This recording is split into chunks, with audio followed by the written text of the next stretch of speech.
आगे बढ़ते हुए लास्ट कक्षा में आकर के अब महाजन बने।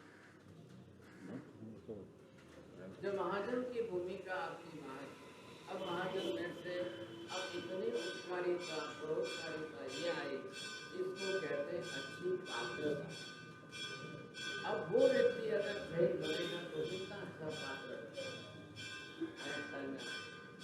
ऐसे व्यक्ति अगर पात्र बन जाए तो वो कितना अच्छा पात्र बनेगा, समझे। अब इसके लिए उसको सोचना जरूरी है, नहीं तो बहुत मुश्किल हो जाता सोच लिया।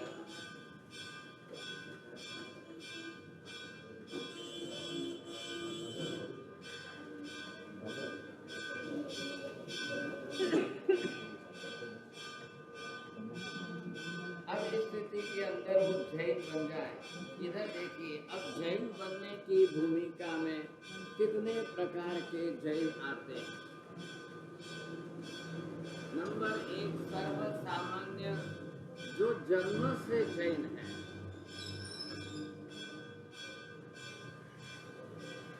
माता पिता जैन है, बाप दादा जैन है, ऐसे परिवार में पैदा हुआ है, इसलिए हो गए। अभी उसके अंदर धर्म कुछ नहीं आया, न तो धर्म आचरण में आया है, न धर्म श्रद्धा में आया है, न मानने में आया है, न किसी में आया है। लेकिन अब बाप दादा के कुल में पैदा हुआ है तो जन्म से जैन तो कहलाएंगे।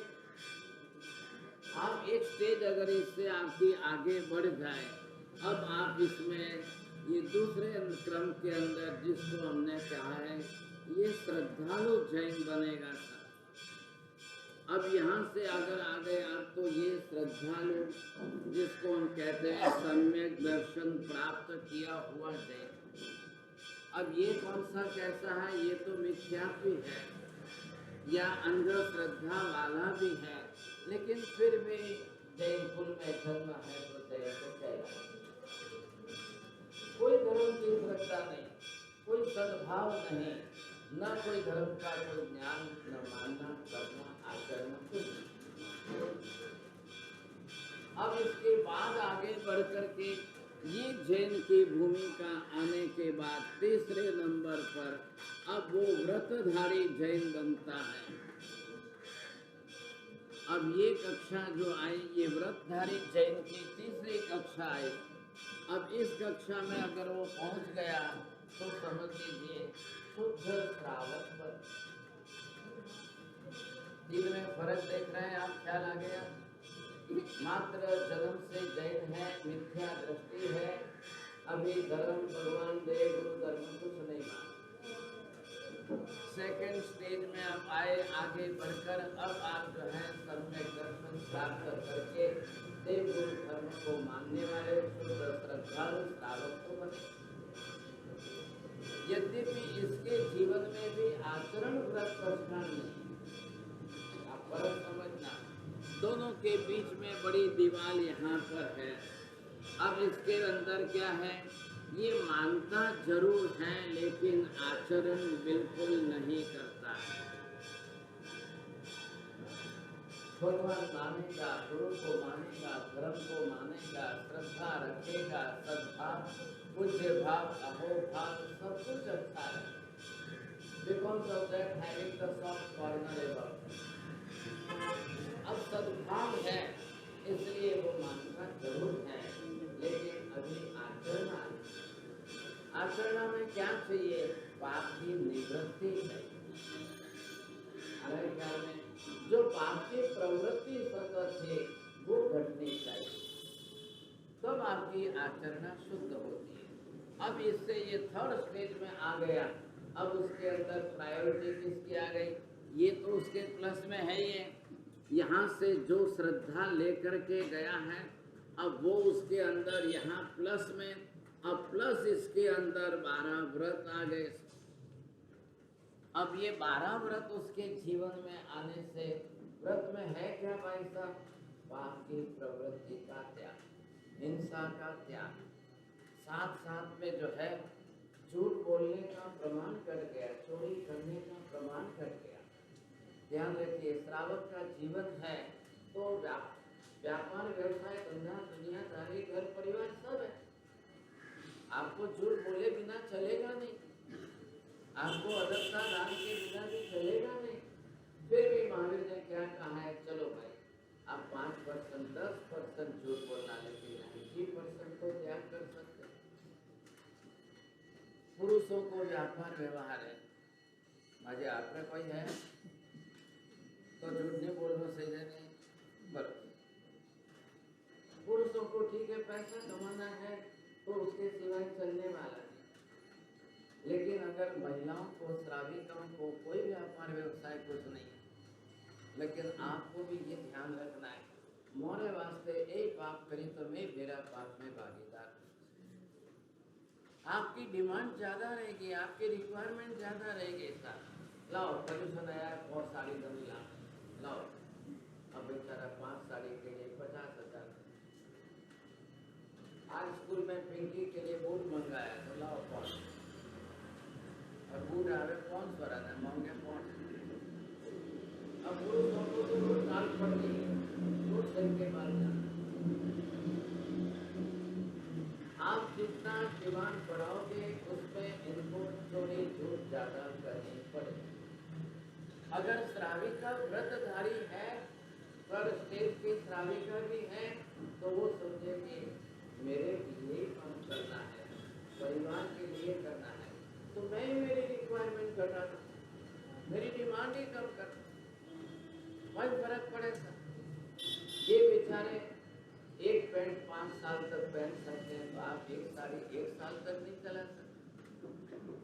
कोई जरूर है कि डिमांड नवी बता, आपको ये गलती नहीं है। इसलिए यहाँ पर क्या किया है, व्रत पचखान का आचरण बताया। अब आप दोनों बात समझ गए, इधर देखिए। अब ये समझने के कारण अब आपको समझ में आया ये और ये दोनों मिलेंगे। अब इसको नाम दिया है श्रावक। इसकी गिनती बीच में नहीं की गई है। नंबर 1 वाला अंध श्रद्धालु, अब मिथ्या दृष्टि, इसकी गणना करने से मतलब नहीं है। क्या लाया तो किसकी गणना करनी है? अब या तो भले ही उसने श्रद्धा धारण की, इधर देखिए शब्द की रचना बनी है। ये श्रावक शब्द आया कहाँ से है? श्रद्धा में। ये श्रद्धा का श्र जो लिया गया, इधर व लिया गया है, ये विवेक का लिया गया, और ये क लिया गया है, ये क्रिया का क लिया गया। अब आप देख लो 3 शब्द जुड़ गए। श्रद्धा में सम्यक दर्शन आया, विवेक में सम्यक ज्ञान आया, और सम्यक चारित्र के अंदर क्रिया आ जाए।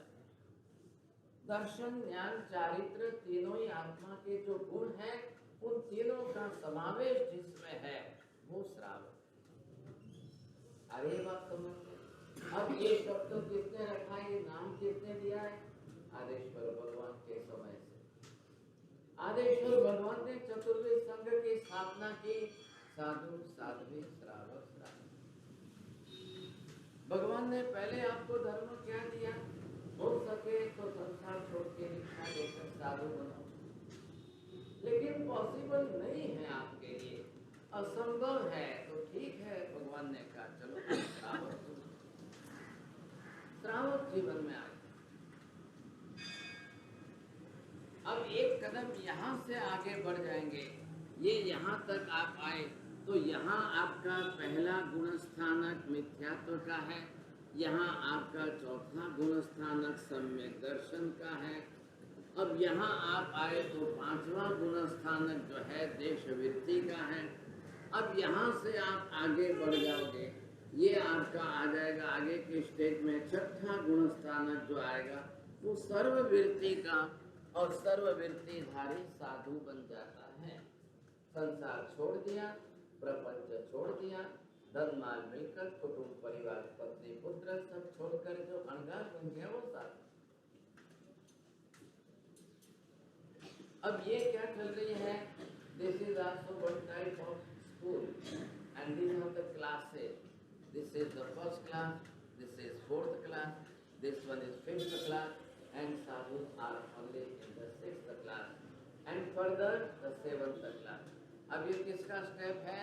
सब मोक्ष मार्ग। अब मोक्ष मार्ग पर अगर आप चल रहे हो तो this is the first milestone, then it will be the next milestone, then another will be the next milestone. How much you are just crossing all the milestones. ऐसी स्थिति के अंदर अब हम कहाँ तक पहुंचे? भगवान महावीर के समय में कितने श्रावक आ रहे ख्याल में आपको?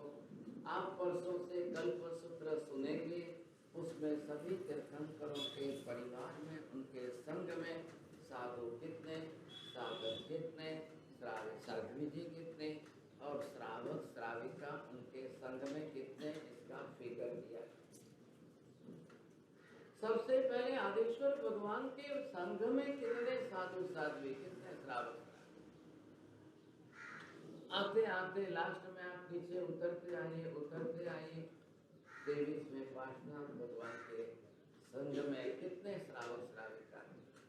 24वें महावीर स्वामी भगवान के संग में कितने श्रावक श्राविका। अब वो जो फिगर आएगा, अब वो फिगर यहाँ का, इधर का कोई फिगर नहीं है। This is common population of that time, general population. उस समय जैनों की संख्या कितनी थी, वो ये फिगर। उसमें से कितने जो है व्रतधारी बने, वो फिगर इतना ही है। 3,59,000 श्रावक को बता। साध्वी श्राविका होगी 1,59,000 श्रावक को बता। अब ये जो संख्या आई, इसके इतना ही नहीं, इस संख्या के अंदर अब भगवान विशेष रूप से आपको आगे भी संख्या देंगे। कितने साधु महावीर स्वामी के मोक्ष में गए, कितनी साध्वी जी महाराज महावीर स्वामी के संग में से मोक्ष में गए, क्योंकि है ही मोक्ष मार्ग है। अब इस मोक्ष मार्ग के ऊपर अगर आगे बढ़ रहे हो आप, तो ये कक्षा आएगी, नहीं तो नहीं आएगी। ये सीधा है। भले आप संसार नहीं छोड़ सके और दीक्षा नहीं ले सके, लेकिन एक उत्तम कक्षा के उच्च दर्जा के श्रावक बनना भी अनिवार्य। अभी आप सामयिक लेकर बैठे, आप कहाँ पर हो? इधर व्रतधारी सामयिक, ये 12 में से 9वां व्रत है। अरे क्या श्रावक होकर आप सामयिक न करो, आप व्रतधारी नहीं गिने। क्यों नहीं करने? व्रत वृत्ति पचखान ये हमारा चारित्राचार है, प्रत्येक जैन के लिए अनिवार्य हो गया। एक जैन अगर इतना भी न करे तो भाई साहब फिर आप नीचे गिर जाओ। अब नीचे गिर गए, यहाँ पर आ गए तो जैन और अजैन सब सरिक है। ये हो तो भी और ये हो तो भी, क्या फर्क पड़ रहा है आपको? बस ये कॉमन पब्लिक के अंदर गिने जाएंगे और आप जैन कुल में माँ बाप के घर जन्म में इसलिए जैन गिने जाओगे। इससे ज्यादा कोई लंबा फर्क नहीं हो रहा है। तो ये गलती भी हमको नहीं करनी चाहिए। चलो, हमको जन्म मिला है प्रबल पुण्योदय से मिला, जैन कुल में जन्म मिलना प्रबल पुण्योदय से, लेकिन आगे के गुणस्थान पुण्योदय से नहीं मिलते हैं, प्रबल पुरुषार्थ से ही साधु। अब समझने की कोशिश करें। खाली जन्म आपको मिले, वो पूर्व का पुण्य आप लेकर आएंगे तो आपको जैन कुल में जन्म मिल जाएगा। अब पुरुषार्थ प्रबल करना, बहुत बड़ा भारी पुरुषार्थ करना पड़ेगा, भगीरथ पुरुषार्थ करना। इधर देखिए, यहाँ फर्स्ट स्टेप से सेकंड स्टेप में आने के लिए कितना परिश्रम, कितनी मेहनत है। उसकी हम शनि रवि को रात को 8 बजे एक ग्रंथि वेद की क्लासेस चल रही है, 7 महीने से चल रही है। आप YouTube पे जा करके आप उसको सुन करके आप देखना शुरू कर दीजिए। सिर्फ यहाँ से यहाँ आने की स्टेप, घर बैठे आप YouTube पर पढ़िए, आप सुनिए और समझने की कोशिश करिए। इतनी सी प्रक्रिया को मैं 7 महीने से समझा रहा हूँ। क्या पुरुषार्थ करेंगे? यथा प्रवृत्ति करण कैसे करेंगे? अपूर्ण करण कैसे करेंगे? आप यहाँ से यहाँ तक पहुँचेंगे कैसे? आपको लगता है this is only one step, एक ही कदम लग रहा है आपको, लेकिन है बहुत बड़ा पुरुषार्थ, बहुत बड़ा। अब यहाँ तक पहुँचना है।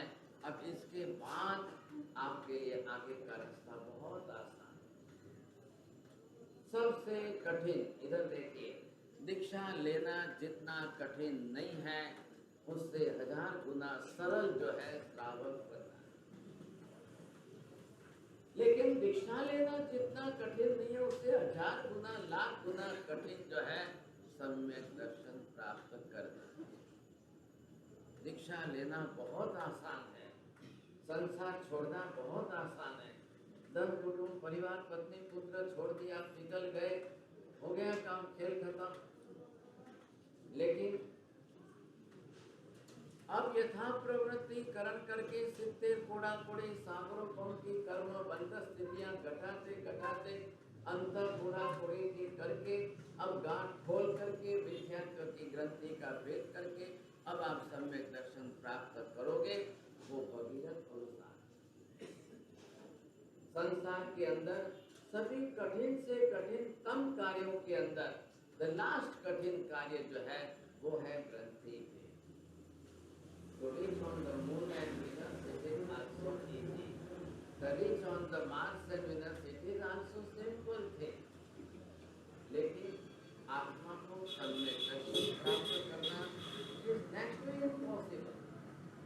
और ये जीवन का लक्ष्य बनाइए। If I am living 100 years life, my the last achievement, the goal must be achieve the सम्यक दर्शन। मैं 100 साल की जिंदगी जी रहा हूँ तो मेरा एक ही अंतिम लक्ष्य है कि हे भगवान, बस मैं सम्यक दर्शन प्राप्त कर लूं, बेड़ा पार। कब करोगे, कब होगा, कब की बात ये अलग है, लेकिन एक बात ध्यान रखना, पुण्योदय से हो नहीं जाएगा। आप ये बोलोगे नहीं नहीं कभी पुण्य का उदय होगा तो हो जाएगा। पुण्य जो है वो सपोर्टिंग फैक्टर है, वो आपको सहयोग करने वाला है। मंदिर मिला, गुरु मिले, धर्म मिले, धर्म स्थान मिले, परिवार मिला, कुटुंब मिला, पत्नी पुत्र मिले, ऑल द सपोर्टिंग फैक्टर जो है वो आपके सहयोग के लिए। लेकिन अगर आपका मिथ्यात्व तो प्रबल रहा तो मंदिर के सामने रहते हुए भगवान के दुश्मन रहोगे। मुँह हाथ नहीं जोड़ता हूँ, मंदिर नहीं जाता, मंदिर नहीं जाता, भगवान नहीं। समझ लो कि आपका मिथ्यात्व तो 1000 गुना ज्यादा।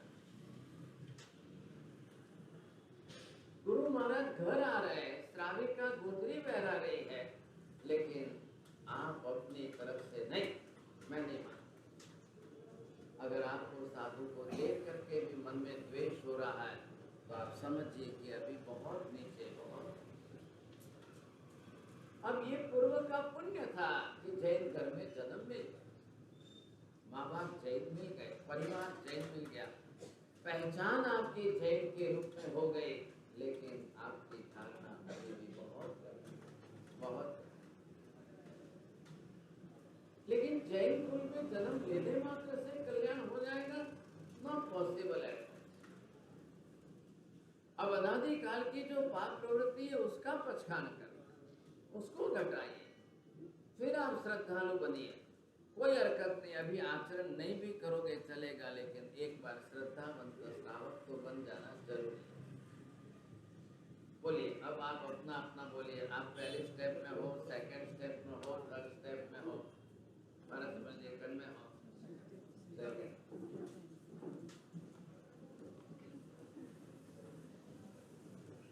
भी आप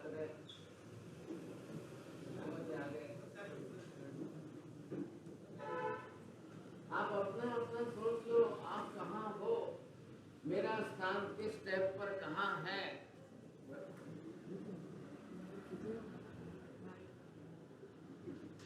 ऐसी स्थिति के अंदर सबको ये देखना जरूरी है कि मैं कहाँ हूँ, मैं किस कक्षा में हूँ। अगर आप ये नहीं समझ पाए, यहाँ पर ये आपका मोक्ष जो है,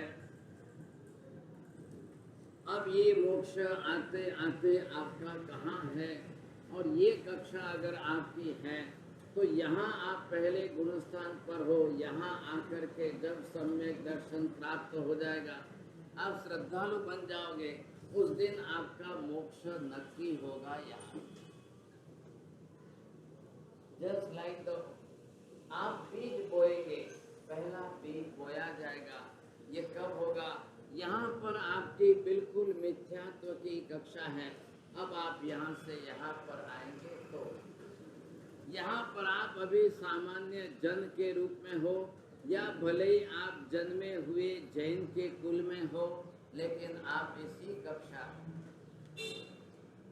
अब आपको बड़ा पुरुषार्थ, प्रबल पुरुषार्थ करके यहाँ से सम्यक दर्शन प्राप्त करके यहाँ तक आना। देखिए, ये श्रद्धा का सद्भाव, अंतर का पूज्य भाव। आप ये मत सोचना कि मैं दर्शन करता हूँ इसलिए सम्यक दृष्टि हो, नहीं। आप ये मत सोचना कि पूजा करता हूँ इसलिए मैं सम्यक दृष्टि हो, नहीं। आप ये मत सोचना कि मैं नवकार मंत्र की माला गिनता हूँ इसलिए सम्यक दृष्टि हो, नहीं। आप ये मत सोचना कि मैं आंबिल एकादशा व्याख्या नवकार से करता हूँ, प्रदूषण आवे तो कर लेता हूँ, नहीं। बहुत करते हैं, करने वाले बहुत करते हैं। प्रदूषण की 28 कर लेंगे, 11 उपवास कर लेंगे, सब कुछ कर लेंगे।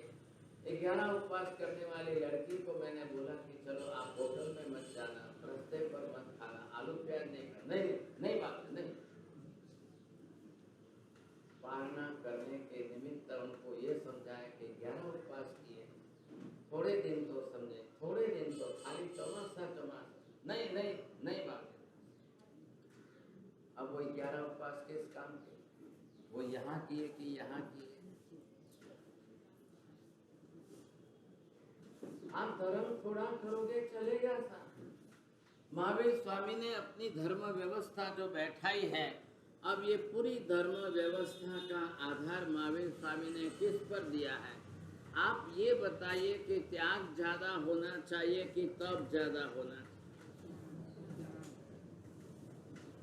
त्याग बड़ा है कि तप बड़ा है? एक व्यक्ति 28 करता है और एक व्यक्ति आलू प्याज का साल भर के लिए त्याग। अगर आप करने का बोला नहीं चैन करा देगा 28 नाटे बोलोगे त्याग। आप बोलने के लिए राजी करते हैं। आप तपस्वी का बहुमान मत करिए, त्यागियों का बहुमान करिए। जो भी भले 28 कर ले, 28 कर ले, जो भी 11 उपवास कर ले, लेकिन अगर वो त्याग करता है तो वो मान। लेकिन हमने ये रिवाज रखा ही नहीं, समाज के अंदर ऐसा कोई रिवाज ही नहीं बनाया। बस यहाँ तो फलान संजय ने 28 की है, चलो अब 28 बरस 30 बरस की लड़की हो गई, शादी नहीं हो रही है तो मत करो, हम 28 करो। आपका संग्रह हम ही तो देखिए, आपका संग्रह में होना ही चैन तो कहीं नॉन तो जाए रहे पब्लिक में तो कोई तो से कोई भागवा। अब ये आप मानसिकता बनाओगे तो ये तो सब यहाँ होने वाला है। आप पहले व्रत पशकाम के साथ त्याग हम करते हैं। आज भी जैन समाज के अंदर बाहर जो है तब का प्रमाण बढ़, त्याग का प्रमाण नहीं। किसका त्याग करना है? पाप प्रवृत्ति का त्याग करना है। आप पश्चातान ले रहे हो, किसका? पाप प्रवृत्ति के पश्चात का, पाप प्रवृत्ति का त्याग करने के पश्चात है। पहले वो लो, आप समझे। अब यहाँ से आप आ रहे हो तो महावीर ने कहा कि त्याग तो जो है वो बेसिक फाउंडेशन है। अब पहले त्याग करो और फिर आकर के बाद में तब। त्याग संवर प्रधान है, तब निर्जरा प्रधान। फर्क पड़ रहा है? त्याग के अंदर पाप के पचखान है और तब के अंदर आत्मा के कर्मों की निर्जरा। त्याग जो है नए पाप को रोकेगा और तब पुराने पाप को खपाएगा। आपको लगेगा तब पुराने पापों को, ये हमारा लक्ष्य होना चाहिए। अब महावीर ने क्या कहा, यहाँ से जैसे ही आप आगे गुण स्थान पर आ गए, अब यहाँ आप श्रावक बन गए, अब आगे आ गए, यहाँ आप साधु बन गए साधु, अब आप आगे बढ़ते जाओ, ये बढ़ते जाओ, ये आपके लिए जो है सीधा आपको समझना है मोक्ष मार्ग है। अब इस मोक्ष मार्ग पर आप कहाँ से कहाँ तक पहुँच रहे हो, मोक्ष मार्ग पर आप कहाँ से कहाँ तक पहुँच रहे हो, किस स्टेप पर हो, एक कदम आगे गए कि नहीं गए, एक कदम आगे बढ़े कि नहीं बढ़े, कुछ तो आगे निकले कि नहीं निकले, कभी तो सोचो। जीवन तो बीत रहा है, आज 40 हो गए, कल 50 हो जाएंगे, 60 हो जाएंगे, एक दिन ऐसे चले भी जाएंगे। ऐसे कॉमन मैन नो वैल्यू, जन्म हुए कोई वैल्यू। आप श्रावक बने तो आपकी शुरुआत हुई, और आप साधु बने तो मोक्ष मार्ग पर निश्चित है। सम्यक दर्शन से जस्ट रिजर्वेशन, अब मोक्ष का रिजर्वेशन, कब मिलेगा मोक्ष, कब होगा, जब होगा कब होगा, आज पहले रिजर्वेशन है, पहला लक्ष्य हमारा है, पहले रिजर्वेशन होना बहुत जरूरी है। अब ये नहीं कर पाएंगे आप तो और नुकसान चला जाएगा, हाथ में से जीवन बीत जाएगा, आप आगे नहीं बढ़ेंगे। अब किसकी बात है, अब जिस तरह से भगवान ने जैसी धर्म व्यवस्था कर ली, अब इस धर्म व्यवस्था में आप आ गए, अब हमारा प्रतिदिन का कर्तव्य किस प्रकार का कैसा करना है। अब क्योंकि आपको वन टाइप ऑफ रिलीजन, आप समझ रहे इस बात को, at what stage you are in, which stage that is your, आप अभी किस कक्षा में हो, किस भूमिका में हो, वहाँ आपकी कक्षा। ऐसी स्थिति के अंदर जिसको हम यहाँ कर्तव्य प्रधान धर्म कहते हैं, धर्म अभी आपका कैसा है, कर्तव्य परायण धर्म है। अब ये कर्तव्य आप अपनी तरफ से एक तरफ, दूसरी तरफ, तीसरे तरफ, आपको तीनों तरफ देखना है। आप किन किन कर्तव्यों का कैसा पालन करते हो, पहले उस भूमिका को देखिए।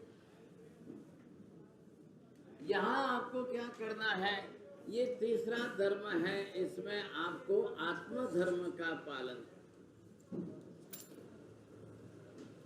लेकिन यहाँ आपको क्या करना है, पहले ये देखिए।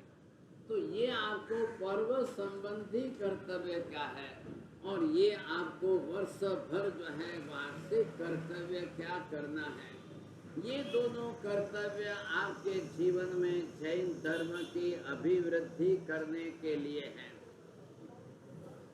अब इसको जो आप नाम दें कि जिस तरह से आप करते आए, अब इसमें आपको क्या करना है, मैं जैन हूँ तो मेरा कर्तव्य क्या है। आप एक परिवार के सभ्य हैं तो एक अपने परिवार के लिए आपका कर्तव्य क्या है। You are the member of the family, if you are the elder member of the family, then what is your duty. તમે ઘરના વડીલ હો તો તમારી જવાબદારી શું છે, તમે ઘરમાં નાના હો તમારી જવાબદારી ઓછી થઈ। आप एक समाज में बड़े हैं तो आपकी जिम्मेदारी कितनी बढ़ गई, आप समझ रहे। वैसे हम एक जैन हो गए, अब जैन धर्म की अभिवृद्धि करने का हमारा कर्तव्य क्या है। Each and every Jain must think over it. प्रत्येक जैन को हमेशा इस पर अपना विचार करना चाहिए। હું જીવી રહ્યો છું, મેં મારા માટે શું કર્યું, કેટલું કર્યું, પણ હું જે ધર્મમાં છું એ ધર્મ માટે મેં શું કર્યું। What is my sacrifice for this religion? मैंने इस धर्म के लिए अपनी तरफ से क्या किया है, क्या किया। एक घर के अंदर एक लड़का नहीं कमाएगा तो क्या होगा। अब वो यंग है, युवक बन गया है, नहीं कमाएगा तो घर चलाएगा कैसे। हर माँ बाप सोचते हैं पहले तो कमाना शुरू कर, फिर शादी होगी, फिर परिवार बढ़ेगा, फिर घर कैसे चलाएगा। हर व्यक्ति पहले उसके ऊपर जिम्मेदारी डालते हैं, माँ बाप ये कहते हैं। यहाँ हिंदुस्तान की कल्चर अलग है। यहाँ तो बाप दादा की गाड़ी पर बैठे, बाप दादा की कमाई पर आपका सब कुछ हो जाएगा। But if you are in the foreign country, then if you are at the age of 14 or 15, you have to earn something. And if you are in the 18, at the age of 18, if you are going in the university and colleges, you must learn and simultaneously you must earn. आपको कमाना जरूरी हो गया। अब ये भी अनिवार्य रूप से चलो। लेकिन हिंदुस्तान की बात है, अब आज तो ये ट्रेंड आ ही गया है। अब बिना कमाने वाले की शादी करेंगे तो कल क्या करेगा बेचारा, सिर हाथ दे के रोएगा। अब वो आने वाली तो बोलेगी हौसा दिवाली है, ये साड़ी लानी ताकि न। आने वाले के पास तो हर दिवाली आएगी तो हर दिवाली में उसकी डिमांड कर। फिर वो पिंकी हो गई कि पप्पू हो गया तो पिंटू हो गया, तो उसके लिए आज बूट लाना है, आज चप्पल लाना है, आज ये लाना चालू हो गया। अब मीटर चालू हो गया तो इसके तो बेचारे के सिर के बाल उतर नहीं आए। अगर वो पहले ही था अर्निंग मेंबर, तब जा करके उसका संसार बढ़ाया जाता है, शादी की जाती है। तो ये है जिम्मेदारी का कर्म। आपने कब सोचा कि एक मैं जैन हूँ, मेरे सिर पर धर्म की बहुत बड़ी जवाबदारी है। आज पटेल समाज ये सोचता है, और पटेल दुनिया भर में सब जगह फैले हुए हैं। एक वहाँ विदेश में रहा हुआ पटेल वहाँ से एक परिवार का एक सभ्य 1 रुपया भी प्रतिदिन का धर्म के लिए डालता। अब एक परिवार में 5, 7, 10 जने हैं तो 7 रुपया एक परिवार का उनके धर्म के लिए अवश्य। अब वो स्वामीनारायण को मानते हैं, कोई किसको। अब आप सोचिए, स्वामीनारायण धर्म it is only of the 200 years, and the Jain Dharma Mahavir Swami से गिनो तो आज 2600 वर्ष, पार्श्वनाथ से गिनो तो 1900 वर्ष। अब वो पटेल समाज पूरे दुनिया में जहाँ है, वो एक व्यक्ति दीठ 1 रुपया डाले तो प्रतिदिन के कितने हुए, प्रति महीने कितने हुए, प्रति वर्ष के कितने हुए। तो प्रमुख स्वामी ने व्यवस्था बैठाई कि हमारा रोज का इतना रुपया आता है। अब इससे आज उन्होंने स्वामीनारायण वालों ने 200 वर्ष के इतिहास में अक्षर मंदिर वगैरह कहाँ कितने बड़े पैमाने पर कर लिए, कितने गुरुकुल कर लिए, कितने समाज के लिए क्या। आप शायद बोरा लोगों को जानते थे, आपसे the business community from the Gujarat. Saifuddin जो है उनके धर्म गुरु है, और शायद आपको मालूम है मरीन ड्राइव के वहाँ पर जो है बहुत बड़ी सोसाइटी हॉस्पिटल बना, वो उनके एक धर्म गुरु है। प्रत्येक व्यक्ति अपनी कमाई का 5-10% देगा ही शायद। अब वो लेकर के व्यवस्था करके समाज के जो कमजोर वर्ग हैं उनको अपलिफ्ट करें। हर व्यक्ति ने, हर समाज ने अपनी व्यवस्था बनाई। ये पर्व करते हुए कल आपने 5 पढ़ लिए, समझ लिए। कल आपने देखा कि भाई ऐसे पर्व निमित्त कुछ 5 करते हुए ऐसे करो। सकल संघ के अंदर सभी पाठशालाओं को और धर्म की प्रभावना में सहयोगी बने। अब आज हम यहाँ पर ऐसे जो है 11 वार्षिक कर्तव्यों के बारे में सोचे। आपको लगेगा हमारे लिए क्या है, हमको क्या फर्क पड़ता है, नहीं किया तो क्या फर्क। लेकिन ओवरऑल जो है पूरे जैन धर्म की अभिवृद्धि करने में ये आपके लिए कितने सहयोगी बन रहे हैं, इसलिए प्रत्येक जैन की अपनी एक जिम्मेदारी हो। हम पुणे में थे, वहाँ पर अब आपको आश्चर्य लगेगा, जो लोग वरघोड़ा आदि नहीं मानते हैं, विरोध भी करते हैं, लेकिन वहाँ पर सिंधी समाज के कुछ लोगों का ऐसा आयोजन था और वो उन्होंने वरघोड़ा निकाला, और जिस डिसिप्लिन से निकाला, जिस तरीके से निकाला, अब सभी लोग रास्ते पर उनकी अनुमोदना करने लगे। जैन वरघोड़ो गए तो अन गली में थी आवता बंदा थी आयो तो बैरो बस में थी स्वामी वास्तव में चल गए। पीछे से खाली बैंड और रथ और महाराज साहब पता। ये तकलीफ है। आज कभी भी किसी को डिसिप्लिन सिखाने जाओ तो दूसरे आपके टोकेंगे, बाहर से जाओ। अनुशासनहीनता, ये भी आप अपने धर्म का नुकसान कर रहे हो। एंड विथ प्रॉपर डिसिप्लिन आप अपने ही धर्म की प्रभावना बढ़ाओ। ये आप जो भी करेंगे ये सब किसके लिए है? ये धर्म की प्रभावना के लिए है। अब हमने क्या गलती की? प्रभावना मतलब आज मुंह ₹2 दो, काले ये मन पास है आज पारस मंजरी प्रभावना, काले राजू भाई प्रभावना। आज इन्होंने ₹2 इनको दिया, काले ₹2 इनको वापस। आपने ये प्रभावना का मीनिंग कर लिया, जबकि वास्तविकता 11 कर्तव्य पालन करते हुए जिन शासन की अभिवृद्धि करे, शोभा बढ़ावे, शासन जिन शासन के देश नहीं दुनिया भर में कहाँ अभिवृद्धि आप करो समझे कि नहीं, ये आपका कर्तव्य। पराया जो है, अजैन जो है, दूसरे लोग जो है, तीसरे लोग जो है, वो आपके लिए क्या सद्भावना रखते हैं? क्या सद्भावना? नाहीतर इकडे शिवसेना काय सांगतात, मनसे वाले काय म्हणतात, हे लोक जे आहेत राजस्थानातून लोटा घेऊन आले, आता इकडे येऊन आमच्याकडून सगळं कमवलं नाही, हे परत राजस्थानात जमवलं। काय यांच्याकडे काय होतं, काय घेऊन आले होते? आमच्याकडे कमवलं आणि आम्ही तसेच आहे, अजून पार्टीवाले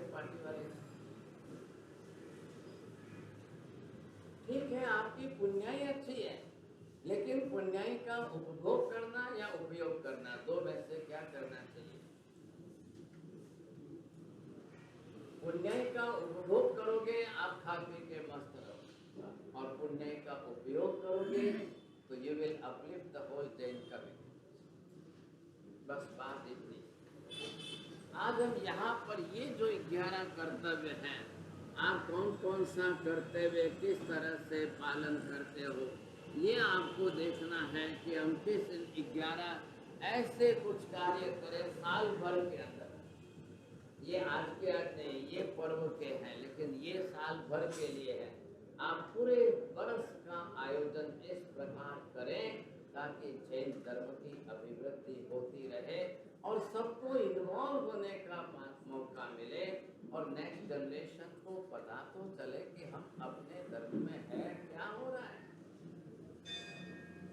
क्यों हम करें अपने लिए कुछ भी। ये हमको समझना है यहाँ पर। अब इन 11 कर्तव्यों के बारे में, एज पर माई ड्यूटी, मैं धर्म के प्रति अपना कर्तव्य कौन सा निभाता हूँ, ख्याल है, जिससे सामूहिक रूप से इस धर्म की अभिवृद्धि होनी ही चाहिए। ख्याल है, अगर मेरे होते हुए मैं धर्म की अभिवृद्धि न हो, मेरी लक्ष्मी किस काम की, मेरी शक्ति किस काम की, मैं अपनी तरफ से क्या कर रहा हूँ, ये आपको सोचना। इसलिए यहाँ पर इन 3 दिनों के अंदर जो आपको डिटेल एनालिसिस करके दिया जाए, उसको अष्टांगी का नाम दिया जाए। आप 3 दिन तक पहले इसको समझो। पर्यूषण है, आपको तीनों बात समझा दी गई है, और ये सब्जेक्ट श्राद्ध विधि के ग्रंथ में है। श्राद्ध मतलब श्रावक शब्द है, उससे आपको ये पता चले कि मुझे क्या करना। हमने यहाँ पर दोनों शब्द लिए। ये शब्द जब आपने लिया तब आपने श्रावक शब्द लिया, और यहाँ पर जो है आपको ये शब्द दिया गया है श्राद्ध। आपने गलती से क्या मीनिंग कर लिया, कोई मदद करना।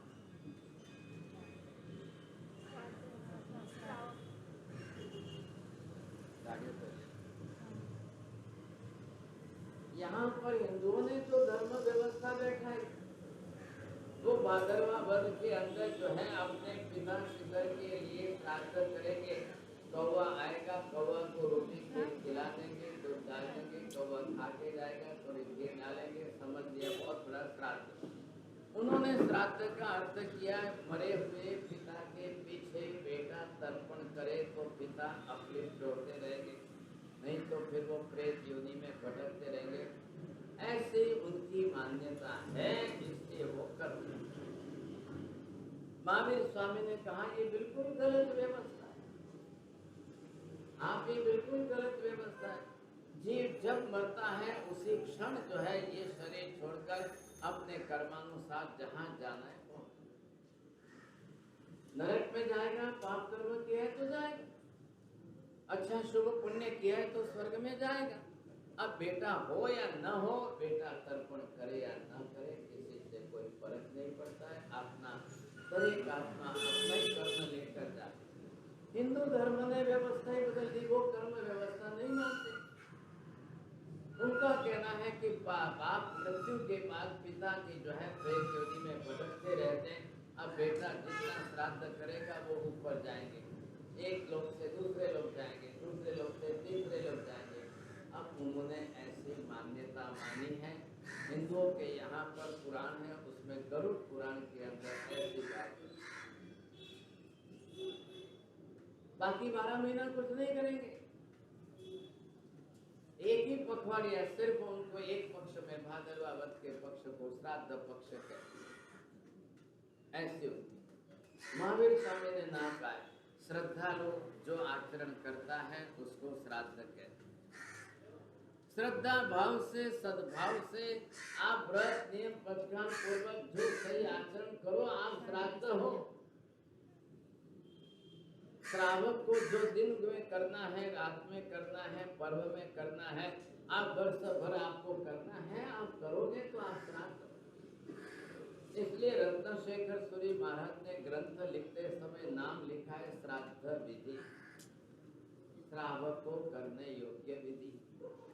और ये ग्रंथ आप नाम लिखे, पुस्तक का नाम लिखो, श्राद्ध विधि। प्रत्येक जैन श्रावक को पढ़नी कंपलसरी है, प्रत्येक घर में होनी जरूरी है। और आप पढ़ेंगे, हिंदी में अवेलेबल है, गुजराती में अवेलेबल है, संस्कृत लैंग्वेज में अवेलेबल है, इट इज अवेलेबल। एक जैन श्रावक का जीवन कैसा होता है, एक जैन श्रावक का जीवन कैसा होना चाहिए, एक जैन श्रावक को क्या क्या करना चाहिए, and the running life and day to day schedule, time table, each and everything. उठना कैसे, सोना कैसे, जागना कैसे, बिस्तर से पैर नीचे कैसे रखना, दंत मंजन कैसे करना, उसके बाद स्नान कैसे करना, दर्शन कैसे करना, कब करना, पूजा कैसे करनी, किस तरह से करनी, 10 तरीक की पूजा, पूजा की विधि क्या, दर्शन की विधि क्या। वहाँ शब्द है दंत धावन, पहले सबको समझ लेना है। दंत मंजन करना सबके लिए है, आप करते हो, लेकिन मेहरबानी करके कॉलगेट भूल से घर में मत लाओ। कॉलगेट है, क्लोजअप है, फॉरहंस है, ये सारे स्लॉटर हाउस के बाय प्रोडक्ट, कत्ल खाने के बाय प्रोडक्ट के रूप में है, आप भूल से घर में मत लाइए। हड्डियों का पाउडर है, जेली जिलेटिन है, और उसके अंदर फैट चर्बी है, फिर बाद में ऊपर से शक्कर वगैरह जो डाल करके कर दिया वो कर। एक भी घर में अगर कॉलगेट आया तो वो पंचेंद्रिय जीव हिंसा के कत्ल खाने के पाप का भागीदार। सिंपल है, आप लिखिए, मैं बोलता हूँ, लिखाता हूँ, दंत मंजन घर में बनाओ। आप थोड़ी सी फिटकरी लीजिए, सिंधा नमक मिक्स करिए, उसके अंदर साथ में हल्का सा थोड़ा सा कपूर डाल दीजिए, और ये हो गया आपका दंत मंजन। अब आप अंगुली से एक बार लेफ्ट में, एक बार राइट में, 2 बार कर लिया, दंत मंजन कर लीजिए। 1 कटोरी पानी से आपका दंत मंजन हो जाए। आप बेसिन का नल खुला रख करके कॉलगेट घिसते रहो, ये बहुत बड़ी भूल है। पानी का आपका अपव्यय, आप कॉलगेट घिसोगे वहां तक 1 बाल्टी पानी चला जाए। एक पानी की बूंद में असंख्य जीव है, एक पानी की बूंद में असंख्य जीव है, इसलिए गलती मत करना। चला है हमारे यहाँ विधि बताई है, श्रावक को विधान बताया, और ये दंत मंजन मैंने बताया आपका ऐसा। If you want to convert in a paste form, चला, किसी को पायरिया है, किसी को दांत में सड़ान है, किसी को दांत में दर्द है, थोड़ी हल्दी मिक्स करो, या उसके अंदर 2-4 लविंग का पाउडर करके डालो, आपका तीख एग जो है वो मिट जाता है। और आपको अगर पेस्ट बनाना है तो उसके अंदर मस्टर्ड ऑयल, सरसों के तेल में ये मिक्स करके एक रस कर दो। लेकिन ब्रश मत लेना हाथ में, ब्रश से मत करना, सिर्फ 2 बार इधर से इधर अंगुली से कर। अंगुली से करने पर मसूड़े मजबूत होते हैं, ब्रश से करने पर आपके दांत गिरने के चांस ज्यादा। अब इस there is the cavity in the both the teeth, तो फिर आप जो है उस ब्रश का खड़ा उपयोग, सीधा उपयोग करिए। लेकिन ये लेके मत कसना। आपको अगर इसमें फिटकरी है तो लेके करेंगे तो नुकसान हो जाएगा। राजू भाई एक फटकरी प्रभाव न दोने हम एक पत्थर और टुकड़ो फिटकरी मागे असरिया। लेकिन ये बहुत बड़ी दवाई है। घर में मलेरिया हो जाए तो फिटकरी काम की है। खाली फिटकरी का पाउडर और आधा चम्मच जिंदा लूण लेकर तवे पर घूमा करके आप 3 दिन ले लो, मलेरिया गायब। इसी हॉस्पिटल में जाना, कोई इंजेक्शन खाना, सादे सिंपल चीज है। अभी राजू भाई ने पॉलिसी बदली है, ये रोज एक बढ़िया आपको जो है दवाई ला के देनी। सौंफ गलती है, सौंफ सबसे बढ़िया दवाई। खाली सौंफ का चबा करके गुड़ का पानी पियो, एसिडिटी मिटती है। जीरा चबा करके पानी पियो, गुड़ का, एसिडिटी मिटती है। एसिडिटी की गोली लेने की जरूरत नहीं। और अगर जीरा और सौंफ दोनों चबा करके गुड़ का पानी लियो तो बहुत फायदा हो। गुड़ से आपको विटामिन भी मिलेंगे, आयरन कंटेंट्स भी मिलेंगे। आप राजू भाई को धन्यवाद देना। अथवा एक पड़ी को प्रभावना में दे रही है तो एक घर में कभी वरियाली मेरी में भादरवा सुद मौसम ने पारना में पहला जो है गुडरा पानी में वरियाली जीरो नौके ने पसे पारनो कर 28 और पारनो बहुत बढ़िया अच्छी तरह। लेकिन वो आँखी उबाल करके बाहर छान के मत फेंकना, ये गलती मत करना। पाउडर बना करके डालना और छानने की जरूरत नहीं है, डायरेक्ट खाना। अगर सूजन भी है शरीर में तो जीरा से सूजन मिट जाती है। अगर आपको कैल्शियम की डेफिशिएंसी है तो जीरा में सबसे बढ़िया अच्छा कैल्शियम है। और इधर बाहर तो एक दंत मंजन भी रखा है, ऐसा बढ़िया अच्छा दंत मंजन है, वो भी जो है गौशाला की राख के साथ में ये सारा सिंधा लूण और जो है फिटकरी मिला करके किया है। आप खाली 2 बार ऐसे ऐसे करो। कोलगेट से 10 दिन में जितने दांत साफ नहीं होते उससे 10 सेकंड में साफ हो। बड़ी अच्छी चीज है बलशाली। राजू भाई एक गंधर्व प्रभाव में भी राज बहुत बढ़िया है ना। आपने राजू भाई ने धन्यवाद दे और रोज एक आइटम दे रहे हैं, रोज एक बढ़िया अच्छे। और ये 10 दिन के सब आइटम इकट्ठे हो जाए तो आप उसका पाउडर बना के मिक्स करके रख लेना, इम्यूनिटी बूस्टर बन जाए। ये आपके कोरोना के अंदर इम्यूनिटी का बहुत बड़ा फायदा करने वाला है। तो ये आपके लिए काम का है समझे के लिए। ऐसी स्थिति के अंदर अब हम यहाँ पर पहले ये आपके लिए ये विषय आज का हम शुरू करते हैं। अब पहला विषय है अक्षर है ये स। बासी स अक्षर थी एरा पोस न बोलना है। स अक्षर से बनने वाले 5 नाम बोलिए।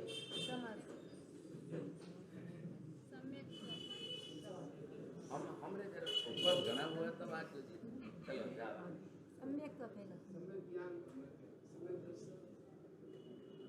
बोलो सा। अब एक साध्वी जी महाराज ने बोल दिया तो कोई दूसरा रिपीट नहीं करेगा। सम्यक तो इन्होंने बोल दिया। चलो स अक्षर से दूसरा सरल, सज्जन, समता, संयम, साधर्मिक भक्ति, समर्पण। हाँ कौन बोले?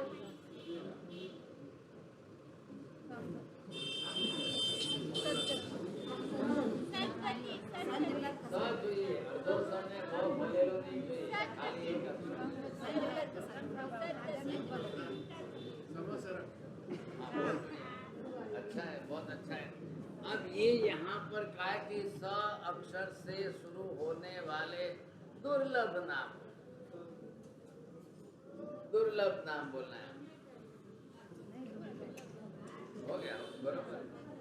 अब इसके साथ दुर्लभता जिसकी प्राप्ति बहुत मुश्किल है सर।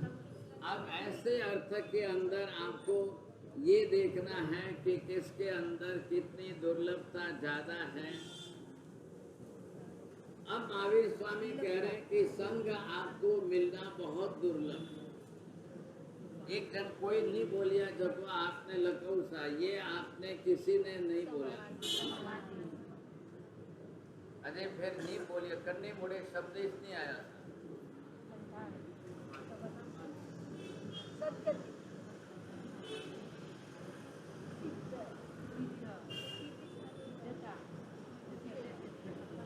अब आप जिस तरह से जो भी बोलना, अभी भी ऑप्शन खुला है, लेकिन आप ये देखिए आप जिस तरह से बोलो तो यहाँ ये साधर्मिक भी आए। अब सासु बोले तो बहू को समता रखनी, ये तो कंपल्सरी है। नहीं रखे तो भी ये दुर्लभ नहीं है, बिल्कुल मुश्किल जो है। अब इसकी बात हम स्वीकारें, समझ में आएगा तो ये आपको ख्याल आएगा कि भाई क्या है। और इसके अंदर दुर्लभता के अंदर जो जो अजय क्रस्तो खुला है बात। अब आप ये सोचिए कि जिसकी दुर्लभता के बारे में हम सोच रहे हैं, राजू भाई मैं व्याख्यान चालू कर रही हूँ,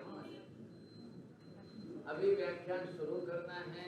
अभी तो पहली बात है અને રાજુભાઈ તમને દર વખતે ખાસ કહે છે જેને વહેલા જવું હોય જજો, જેને दुकान માટે જવું હોય જજો। मैंने इतने वर्षों में कहीं नहीं सुना, शुरू होने का कहते जाने का कोई नहीं कहता। अब राजूभाई कहते फिक्स है।